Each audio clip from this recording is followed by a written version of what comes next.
Hey everybody, this is Jim at FreeChartVideos.com using time-honored techniques to understand modern markets. This video is for educational purposes only, and it is not intended to be used as any form of investment advice.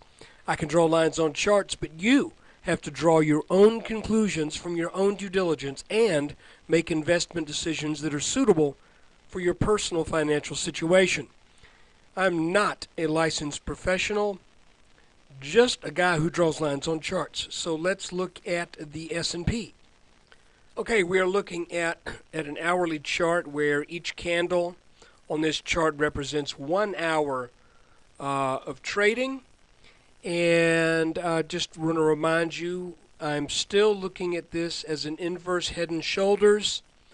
And I am, however, thinking this line, this green line right here, is playing a more technically significant role than what is the actual neckline right here. And the neckline is defined as the line that is the well, what's a good way to put it? It defines the neck of the pattern. If this is a shoulder and this is the head, then the two high points on either side of the head constitute the neckline. And you can see that the neckline, since the breakout, has really not been respected much at all for the past couple of weeks. As a matter of fact, the breakout didn't even pause at the neckline. However, it did pause at this green line. You can see that this line was hit here, and for about a day or a couple of days, it couldn't do anything with it. It just stopped there, backed up a little bit. Then when it got over that line, boom, it jumped up over it and then made a run on a breakout. And we have since pulled back and bounced around on top of this green line. We have not closed beneath this line since it was broken back in late April. And even though we have traded below it intraday, we have only done so by a fraction of a percent, which tells me that it is not really that critical a thing. I would look at a close under this line of more than 1% as a clean sign that this pattern is being called into question. Right now, it's just a little bit of a messy pullback, as I see it. Now, one person who posts on our at our website said, "Well, gee, you know, all of this back and forth right here looks a lot like this. That means the market is going to go down."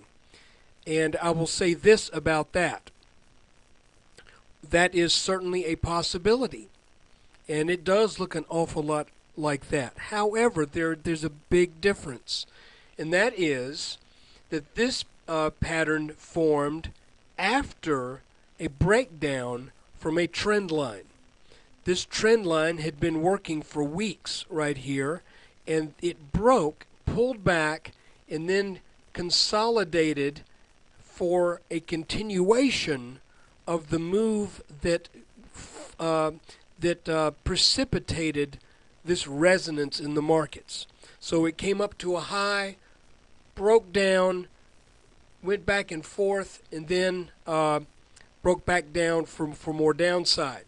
In this situation, we had a nearly horizontal trend line that broke up, okay, and then we have a reaction to the upward breakout, whereas here this was a reaction to the downward breakout. I will agree they look eerily similar, and you know we need to keep our eyes on it, but you have to look at these things when you're looking at triangle and I look at this right here not as a reversal, but this is a consolidation for more downside, because this was the reversal right here. The pattern that reversed was this rising wedge. So that led to the reversal. Then there was a consolidation for more downside.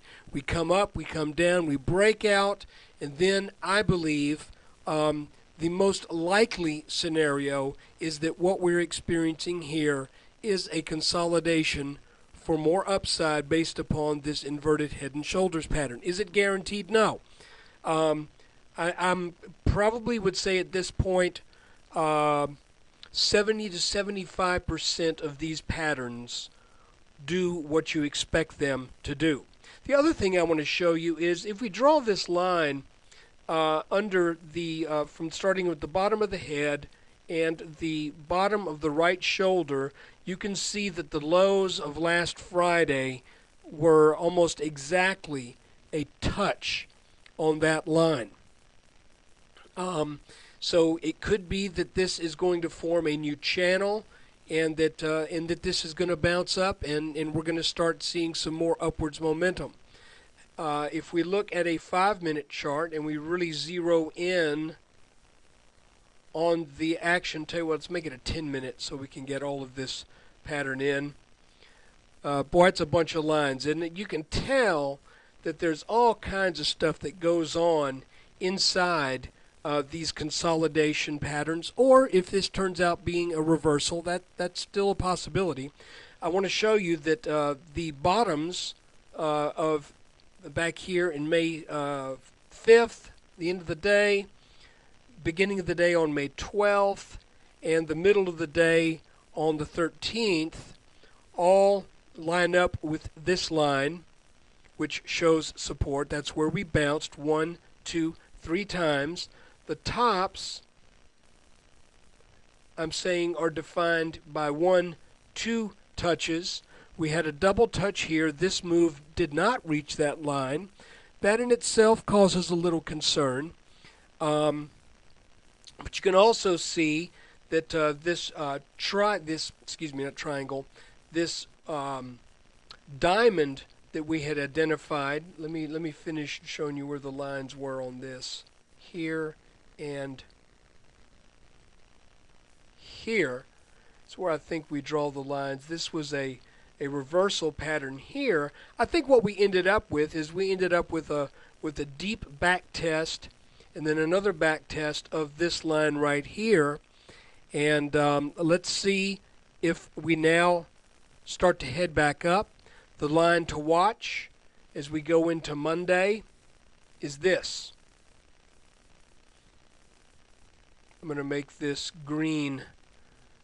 Why is that the line to watch? Well, because that is a line drawn over 1, 2, 3, 4 peaks, even though these last 3 occurred within rapid succession. So if this is going to get over this line, then I think we go up to challenge the blue line again and probably come back and test this bottom line once more. But I still am acting under the premise that the pattern is what it is, that this is a more operative line than the more standard neckline. I think you can clearly see that this line has more technical significance, and that we have yet to close under this line, except for this day right here, the 5th, where it was just barely under it, and then you see how explosive that move was. So each time we've tagged this line, there's been a move up. We've tagged it here. Let's see if we get a move up on Monday. So that is the S&P 500 update for Friday, May 13th, 2011. I think I'm going to put off the twice monthly video till next week, to the end of next week, because I'm going to be traveling this week, and that means I'm going to be out of touch to answer questions or answer emails. So let's wait a week on that, and I think by then we might have a little bit more information, and some of the things that are going on in the markets may be a little bit clearer by this time next week. And I think that'll make a special video for those who donate to the site more meaningful and more timely. For right now, we'll just stick with the S&P updates. Again, I'm traveling, so Monday, Tuesday, Wednesday, maybe a short video. It may just be some verbal comments. So check the site. It depends upon what happens and how much time I have to do this. So look, guys, thanks for watching this video, and there will be more to come. I appreciate your support.